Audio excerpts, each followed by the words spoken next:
So let me shift here with this question for the both of you all. You all work in education, you in different titles, but you all work with other men and women that may have been in education for either a short period of time, long term, may have been serving just as long as you have. How do you create those relationships? I'll start with you, Edwina, because you're the principal at your school. How do you create those co-working relationships with your teachers that help them to realize not just your vision for the school, but to help them to realize, yes, we're working together as a team? For me, I start with 100% transparency. It was one of the things as an assistant principal that I learned under Miss White Davis before she retired from Booker High School, and then I continued to work with Dr. Rachel Shelley as one of her assistant principals for about a year before I moved on and got my own school. So it's with transparency and letting them know, because as T said, like she says, when you have a great leader or a leader that inspires you, it motivates you to continue to work, and when you feel their support. And so my job is I always work on that climate and the culture of where I'm at. I try to see where the teachers are, and I don't tell people, treat everyone the same. No. I treat everyone as how they want to be treated. How they want to receive feedback and motivation may be very different. Some I can just send a quick email to, but some it may be just taking the time to stop in the hallway and say, hey, how you doing today? Has nothing to do with work. How are you doing today? Right. And if they start working, I say, no, I want to know how you doing. How are you feeling? And just validating their feelings. And I allow them to be as honest. They may say, hey, I want to quit today, Miss Oliver. This is not today. Yeah. I say, okay, now if you quit today, I need you to come back tomorrow or the next day. Go take your break, but I need you to come back. And so, I try to meet them where they are. But for some teachers, some it's the extra bonus. If they can earn extra hours and stipend, that works for them. But for some, it's not money. Some it's just, I want to know that you value me. I want you to validate me in whether it's actions or words. And so I try to learn my staff as individually, not even collectively as a team. And then I always try to be transparent. Well, this is the vision that I have. This is what my goal is. And the goal is always to improve my students' achievement. But like I tell them, I want the students to leave here equipped so that when they leave Emma and wherever they go, they can remember the experiences they've had at Emma. Think about the positive experiences or interactions they've had with each other as students or other staff members. Maybe it's just not the classroom teacher. It could be the cafeteria monitor. It could be the bus driver. It could be the custodian, because all of those people in a school are key. Right. It's just not the classroom teacher. We don't have deans. We have assistant principals, but we have behavior specialists that work with most of the behaviors with students. But it takes a team of people to move a school. It's just not the classroom teachers, although their role is critical, essential, because they have to move the instruction. Right. And everything that they're evaluated on is based on what the kids do on a standardized test when they're in grades 3, 4, and 5. But when they're in K1 and 2, you're building the building blocks for teachers in 3, 4, and 5 to move them. So for me, it is about the relationships and being transparent with teachers and letting them know some days I'm just as frustrated as you.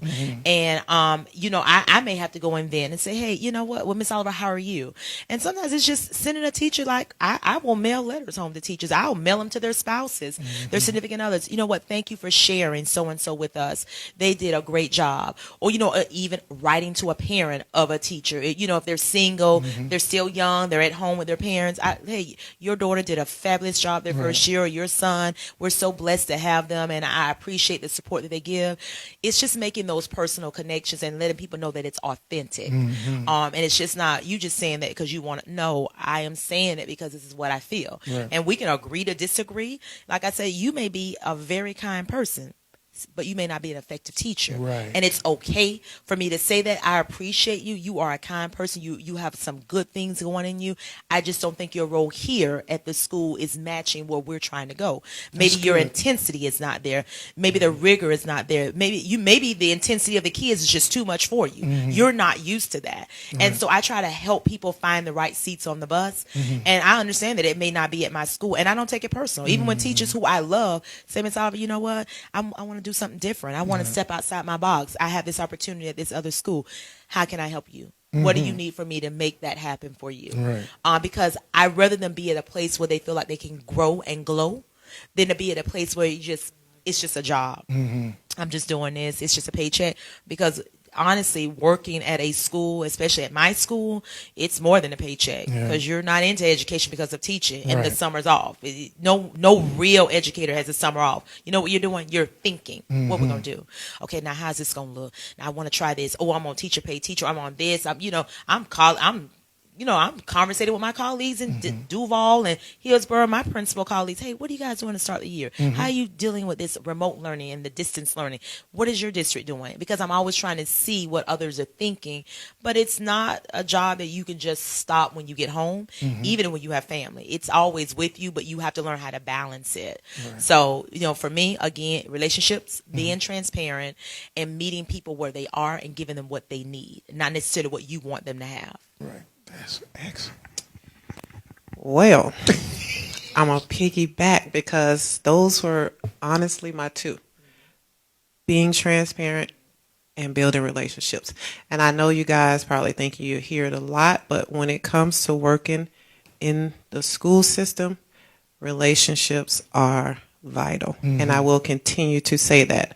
And just speaking from a person that works underneath the leader, the leadership is important. I kid you not, I will go over the moon and back if my leader is the right leader. I did a Title I school for 14 years at Samoset, and that's just implies 95% of those students are free lunch where I was.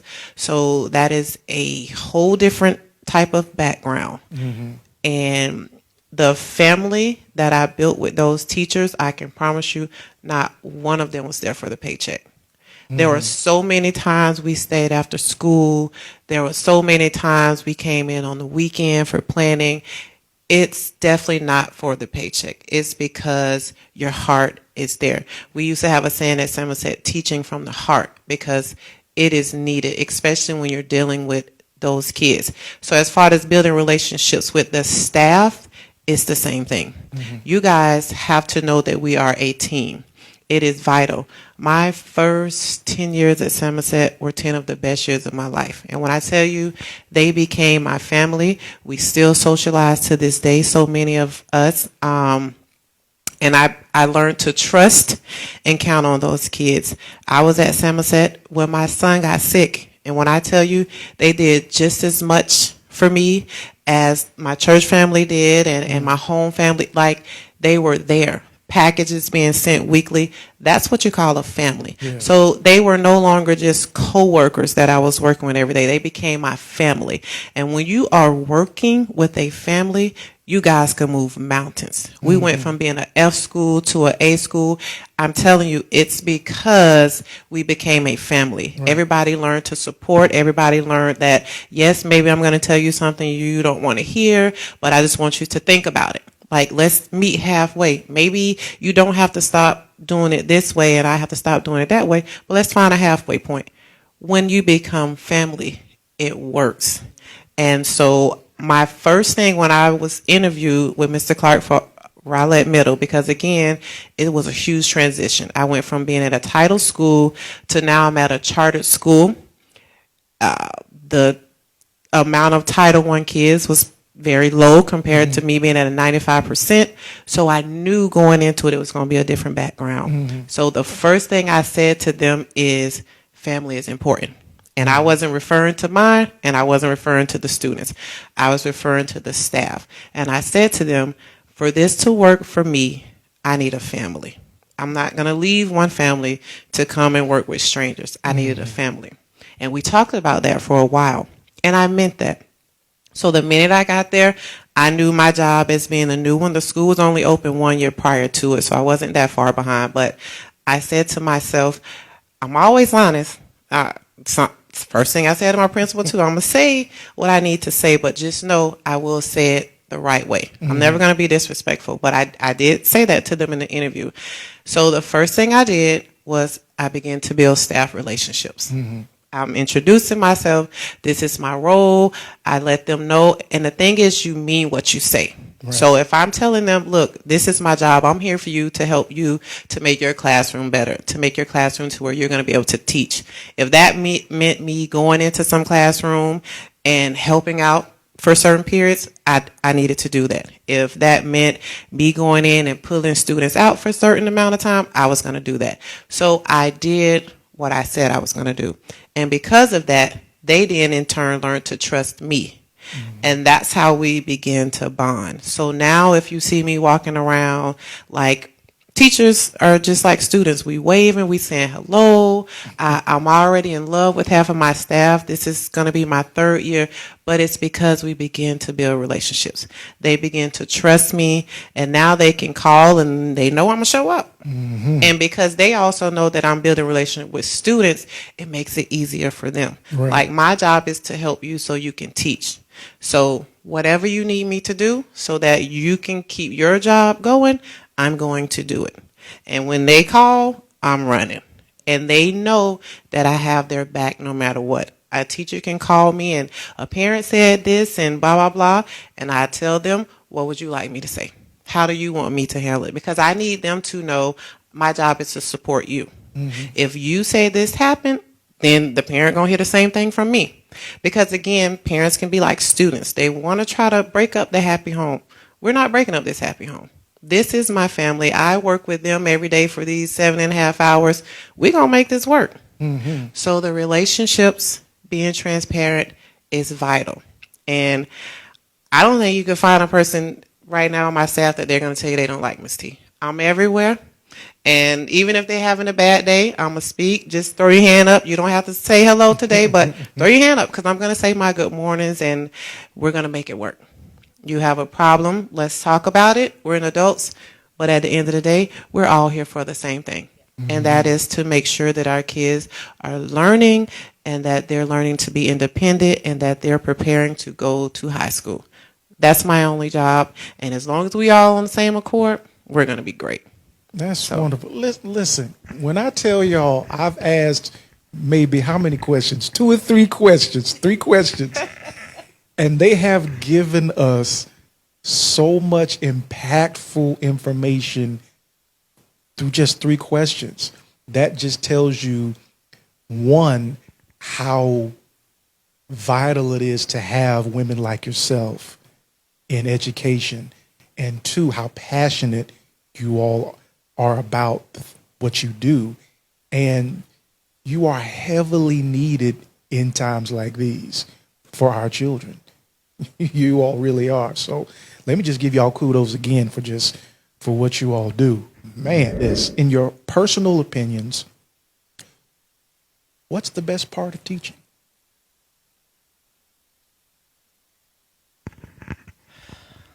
For me, the best part is knowing those kids are going home happy that day. The best part for me is being able to see a student 10 years later that's still running up to give you a hug, that's still telling their mom stories about something you did that made them laugh or how you helped them get through a test. For me, those are my moments. And I know it is a blessing from God that He's installed in me the ability to build as many relationships as I have, because I can honestly say I do.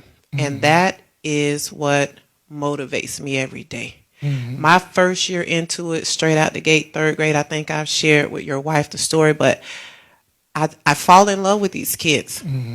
And it brings me joy because they fall in love with me. I met a group of girls, I kid you not, I didn't have kids at the time, and there was 5 my first year. I took those girls home every other weekend. Every other weekend. And because, again, you build relationship with parents, they just become your family. So I know I was teaching them, but I also became like a second mom. And to this day, that's what a lot of them call me. I have some right now in middle school. And when they refer to me outside of school, I'm mom. Mm-hmm. And for me, it's not about the title. It's just the fact that I know these girls are going to trust me. 10 years later, they'll be able to call and I'll be able to tell them something that's maybe going to brighten their day or help them to get through something in college. I don't know what it may be, but that's what gets it for me every single time. So as long as those stories, and I know you can't save them all, but what they say, if you can just save one, Mm-hmm. you feel like you can move mountains. Wow. And that's the honest truth. That's great, T.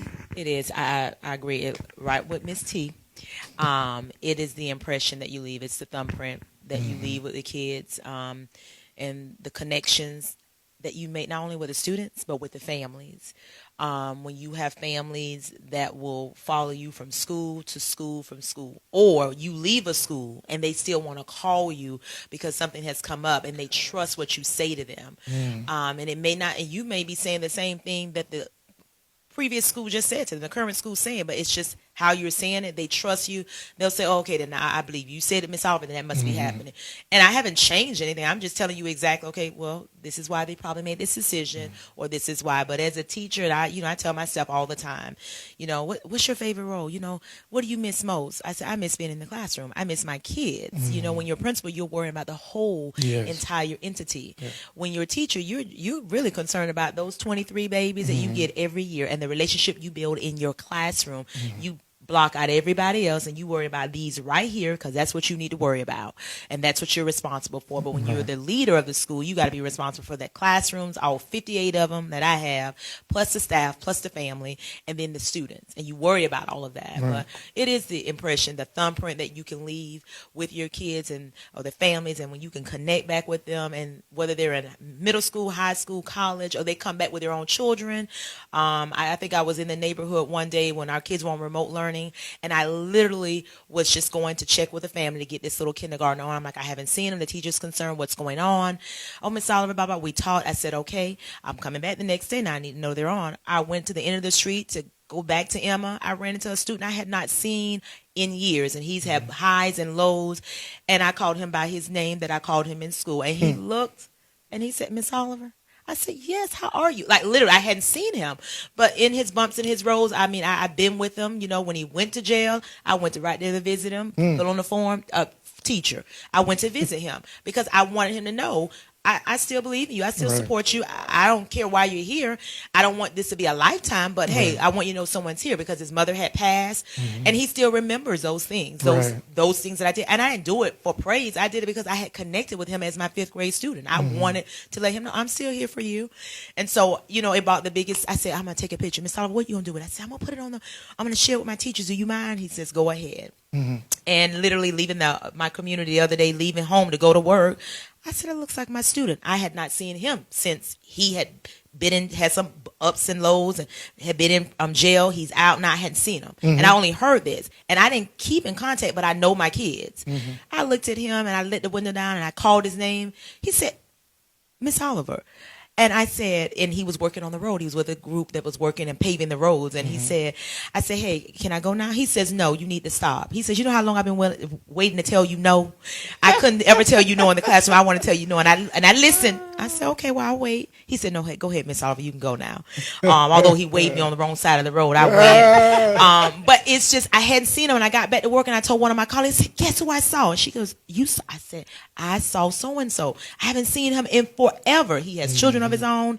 But it's just, when you see the kids and you see them as adults and their little stories when they were little, and, whether they have changed a whole lot or changed a little, the fact that they still recognize and respect you in the role that you had with them and the impact you had, that's you can't buy that. You cannot buy it. You can't put a price on it. And that comes from the heart. And that, like you said, that just warms your heart. That's what education is about. It's just about keeping that light burning, keeping that candle burning. And kids do that for you. If you have lit their candles, they will keep that fire burning for you no matter where you are, who you are with, where you go. They find teachers on Facebook. They find them on Instagram. They reach out to them. They will connect with you. And just to say, Hey, thank you. I didn't get it then, but I understand what you were trying to tell me. I get it now, but I didn't get it then. Or to just say, Miss, I was sorry, I was so bad in your class. And I say, you know what, I make mistakes. I wasn't your best teacher. You got me young. I was learning too. Right. So it's all of that. It really does. It's all of that and more. So That's a blessing. Listen, I think that's where I need to end it, because there's so much that we have learned from the both of you. And that question I asked, I don't know where else to go from there. I don't know where else to go from there. But before we go, I'm reminded by our producer that we are dealing with our pandemic of COVID-19. And for both of you being in high positions in your schools, it's hit our education in a very weird way, to say the least. And I'd like to get your perspectives on how you feel of this age of you having to do education virtually and not being able to see your kids face to face every day, and you may have to do a Zoom meeting now, or a FaceTime call, or whatever program that you're using to converse with your students and to check on your students. How do you see what's going on, particularly with education now? I'm going to make this real short and sweet. I know for me and my role that I have, what this pandemic has caused for us at my school is a partnership that we've always wanted. It has really made the parents connect even more with the teacher. We have probably seen more of our parents through our Zoom Zoom sessions with our kids when they were doing the summer learning, when they were doing the learning after spring break, when the COVID really got heavy. But it's allowed us to really connect with our parents. It has allowed my teachers to really go into directions that they probably wouldn't have gone, who they become more tech savvy with not just the smart boards in the classrooms or the projectors, the Elmo projectors. They really have like, oh, I can assign this online. I can really have breakout groups. I think I'm going to assign some homework through Zoom, some Zoom assignments. I'm going to come on at night to help my kids. Now that the governor has given us an executive order and we have to, by August 31st, be in brick and mortar, we have to provide the opportunity for parents that want to send their kids back to school.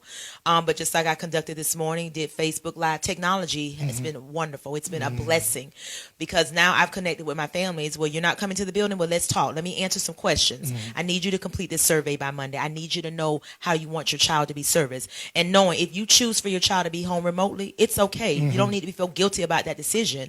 We will make it work. Right. They will be assigned a teacher from their district at school to teach them remotely. And now with our district, they're going to put cameras that are live streaming in the classrooms. So if your child is at home, they will see their students in the classroom. It'll be like they're there, and it's just an adjustment. And then well, how do they do the specials? How do they go to music, art, PE? Well, if the music teacher comes to the classroom, then they will still have that same live feed going on. But if they go to PE, then that teacher will have a live feed that they can participate in PE when it's their PE time, because it's like they're home remotely, but they're following the schedule as if they were at school. So that's going to be the adjustment. But this pandemic has really caused us to find out what our new normal is, right. With the face covering, the mask, and mandated them in our district.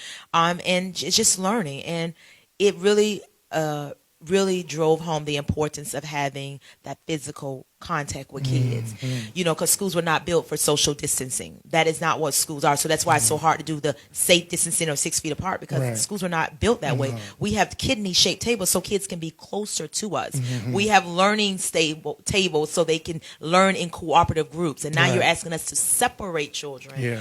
And kids need each other. Kids need socialization. So them not being in the building and trying to teach them remotely, but safety is first. Right. Our health is first. And you've got to put that first, and then still being responsible for the state standardized tests that will happen again at the end of this year. Wow. And parents, I share it with my parents now, you may have your kids home remotely and that may work. But when that test comes in April, May, they're going to have to come to this building, because I don't see us providing a state test at home. Because you're asking a teacher to go into the house and provide the proctoring. That's not happening. We need the tests have to be secure we're not sending a test home. We Right. need to know what the children can do without any support, whether they get online and try to find answers. So kids will have to come to the building to do the state test, but that's so far off. Just trying to enter into the building Right. or remotely and make it all work by August 31st is the challenge that I am facing, and being there to balance with my teachers and let them know, keep your stress level here, knowing that I'm keeping the safety of you first and the kids, and that we're all in this together. We have to do this together. It's really, for me, it's allowed the schools to be closer because we vent about the same things, and we know this is nothing we can control. Right. We didn't decide this. It's been Right. decided for us. Right. Now, how do we make it work? So, Wow. But yeah, I'm not gonna go into too many details. I can tell you I'm not a fan. I'm a hands-on type of person. I miss my kids greatly. I miss my coworkers. I do miss the socializing aspect, as well as she said. I just think kids need that, and it's tough. But again, like she said, it's looking like our new norm. So at this point, I just have to roll with the punches. So I am looking for it to be, it is a little different in middle school because a lot of parents leave their kids to be independent. So we don't get as much parent contact, vice versa in middle school, because a lot of times you call the parent and they say, oh, well, call such and such on their cell phone. So it's the total opposite in middle school, because they just feel like, it's easy to just tell them, or they're working and the kids are home, because it's middle school. So now they're old enough to stay home alone. So it was different for the middle school aspect. It was tough because it's not what the kids used to either. So we're constantly calling them, and then I think they get a little agitated, and then it becomes where now they're not answering. So it was very challenging in the middle school aspect. So I'm not looking forward to that part. I'm just going to hope going into it this year, the kids are a little bit more open-minded as well, since now they've received a taste of what it's like. So that's one of my main concerns, is that maybe as students, they'll be a little bit open-minded to, okay, this is what I have to do, so let me do it the best as I can, because then it helps us as staff and admin to be able to work with them, because it becomes tough when they kind of just give up because they don't like it, and now we trying to pull teeth that are just not coming out. So yeah, I'm grateful for the learning, because I was one that just did the basics on technology, and now I'm setting up my own Zoom classes with students, because I do miss them. So I was the one, I was sending the email to teachers, include me in the Zoom. I need to see these faces, like I miss them. And again, because they're so great, they did just that. But like I say, now it was to the point where I was setting up my own Zoom. I have students that I call my kids, and I need to see my kids, so I'm Zooming. So we'll see. Constantly praying and hoping for the best, however we have to do it, because for us right now, it's still kind of open. We haven't made a final decision. We'll do that. Actually, that was done yesterday, so we'll talk about it Monday. Okay. So yeah. Oh, that is wonderful. Listen, we are praying for you all in this time as educators, principals, and deans, and all of your coworkers and teachers. And we're praying for all of you educators in the state of Florida. We need you, and we thank God for all of you. So today we are going to thank God for our special guests, Edwina Oliver and T. Garvin. They were such great guests today. I thank you all for being here. Listen, share this episode. Let everybody know that they have given us very vital information. We hope that you join us next week. Share it and let us know what you think about the show. God bless you, family.